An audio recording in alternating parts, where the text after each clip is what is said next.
నమస్తే అన్న అందరికీ నమస్కారం। ఇటీవల కాలంలో కువైట్ లో రోజు రోజుకు ఆన్లైన్ షాపింగ్ పెరిగిపోతూ ఉంది। ఇందులో భాగంగానే కువైట్ లో ఉన్న ఒక కువైటీ మహిళ ఆన్లైన్ ద్వారా ఒక సూట్ ను కొనుగోలు చేయాలని చెప్పేసి ఇన్స్టాగ్రామ్ లోని ఒక పేజీ మనం చూసుకుంటే తక్కువ ధరలకు మేము సూట్లు అమ్మకాలు పెట్టామని చెప్పేసి ప్రకటించడం జరిగింది। దీంతో ఇన్స్టాగ్రామ్ వాడుతూ ఉన్న ఆ యొక్క మహిళకు ఈ యొక్క ప్రకటన కనపరావడంతో అయితే ఆమె అక్కడ ఉన్న నెంబర్లకైతే సంప్రదించడం జరిగింది। సంప్రదించిన తర్వాత సూటు 7 దినార్లు అవుతూ ఉందని చెప్పేసి మేము చెల్లింపు లింక్ పంపిస్తాము, మీరు డబ్బు ఆన్లైన్ ద్వారా చెల్లించాలని చెప్పడంతో ఆ యొక్క మహిళ లింక్ వచ్చిన తర్వాత డబ్బు అయితే ఆన్లైన్ ద్వారా చెల్లించింది।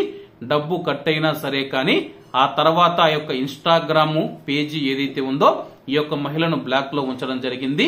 వెంటనే మోసపోయానని తెలుసుకున్న ఆమె స్థానిక పోలీస్ స్టేషన్ లో ఫిర్యాదు చేసింది।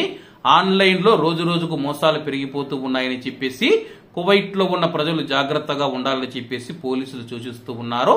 ఎందుకంటే మీరు ఏదైనా వస్తువు కొనుగోలు చేయాలంటే ఒక షాపుకు వెళ్లి కొనుగోలు చేస్తే మనకు ఆ యొక్క వస్తువు నకిలీదని తేలితే ఆ యొక్క షాపుకు వెళ్లి ప్రశ్నించవచ్చు, లేకపోతే పోలీస్ స్టేషన్ లో ఫిర్యాదు చేయవచ్చు। ఈ యొక్క ఆన్లైన్ మోసాలన్నీ విదేశాల నుంచి ఎక్కువగా జరుగుతూ ఉన్నాయి, కువైట్ నుంచి కాదని చెప్పేసి దీంతో నిందితులను పట్టుకోవడం కష్టతరంగా మారిందని చెప్పేసి అధికారులు తెలియజేస్తూ ఉన్నారు।